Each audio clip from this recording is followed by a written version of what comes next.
with negative figures recorded in most sectors of the economy in 2020-2021. It will be a matter of time before more Nigerians slide into poverty. The World Bank has declared that the number of poor Nigerians is projected to hit 95.1 million in 2020 from 90 million in 2022. In its poverty assessment report titled A Better Future for All Nigerians, 2022 Nigerian Poverty Assessment, the World Bank noted that the COVID-19 crisis is driving up Nigerians' poverty rate, pushing more than 5 million additional people into poverty in 2022. Babajide, this is very scary. It is. Well, there is no. It's a very. It's something that is very evident. It's staring us in the face. More and more people are struggling to get by in our country. See it around you. Salaries are not being paid regularly for many people because companies and businesses are struggling. The environment is too toxic for businesses to fester. Now, the CBN has not helped matters by not stabilizing the exchange rate, by not stabilizing the value of the naira. The value of the naira has continued to slide, and that is making life unbearable for people. You can say, it's not everything that we consume that is imported. But look at bread, for example. Look at bread. The bulk of the ingredients used in producing bread, butter, and the rest of them are imported.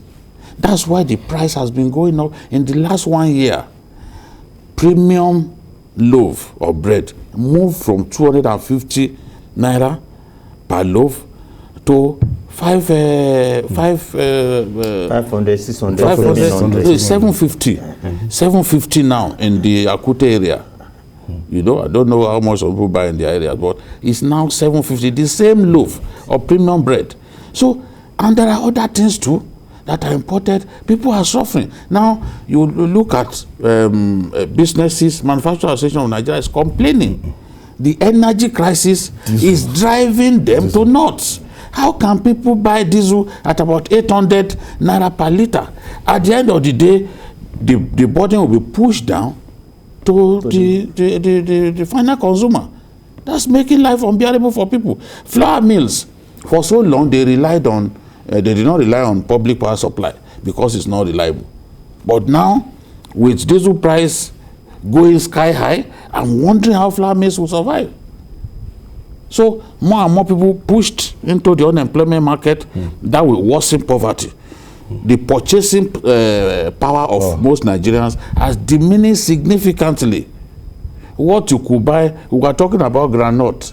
Groundnut sometime last year, we were buying that bottle. Just 500. That bottle for 500 naira. Today, the same bottle, if you are lucky, you will get it 950, 900. 1, in many places, it's 1,000. In Abuja, for example, it's 1,000. So this is the thing. Within a short time, you see prices going sky high. What can people do? How do they feed their families? Everything. There's nothing that the price not gone up. Whether it is vegetable oil, everything. Look at the price of gas. Look at the price of rice.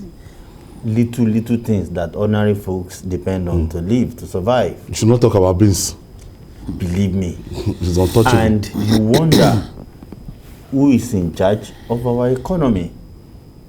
I don't know, but I don't know whether there's anybody who is in charge of keeping the naira value stable. In the last few years, it's been so bad that the rate at which prices go and buy today, go back tomorrow, you realize that it's no longer the same. And many of them, when you see their complaints, that even when prices were lower, they were better than now that prices are higher. That is to say, they make more profit before than now. Because they too, I'm talking about manufacturers, are barely, trying to, to get by. You see, look at biscuits. Look at gala and many other things, they've reduced in quantity and quality, despite increasing price. You understand me? And you now wonder what is happening in our society. Flour.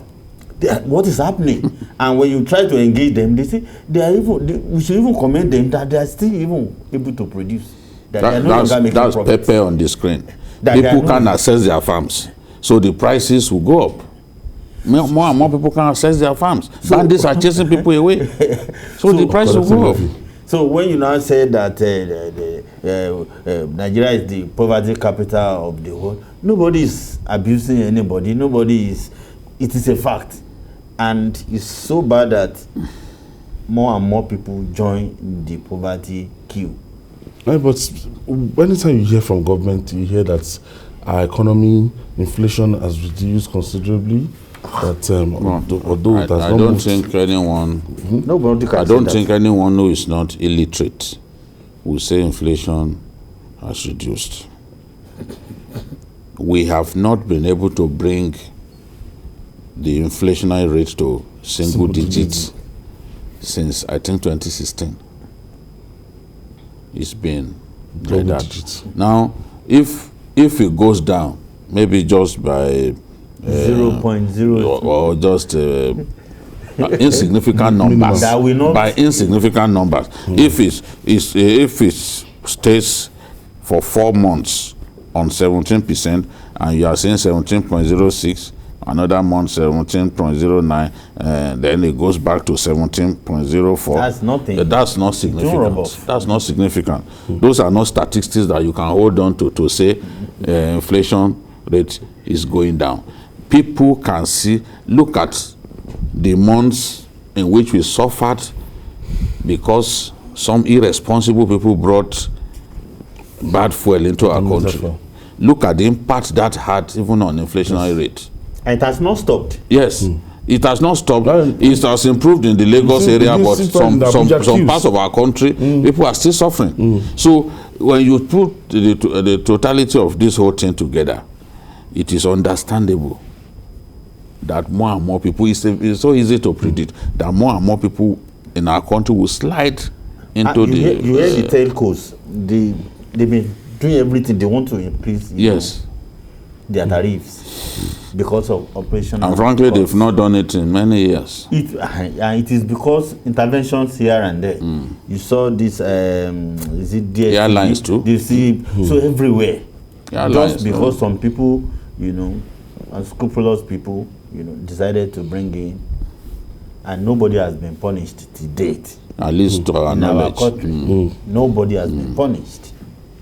Is that bad? Now, you add this to the unemployment rate, the poverty rate. Yes. You now see businesses are sacking people and insecurity. Insecurity. Yes, it will happen. We've seen people. There is something going on in our country, and I know for a fact that you are also affected. Even if you are extremely modest, you don't want to admit it. The rate at which people call you for one favor or another is something that we can. But see, it's also a pointer to the deterioration of things in our country. Because I could tell you that some years back, people were not calling as me. As desperate as this. And now people slide into your DM. You don't know how. Somebody that you don't know will just say, please, I need to feed my family today. Yes. What can you do, sir?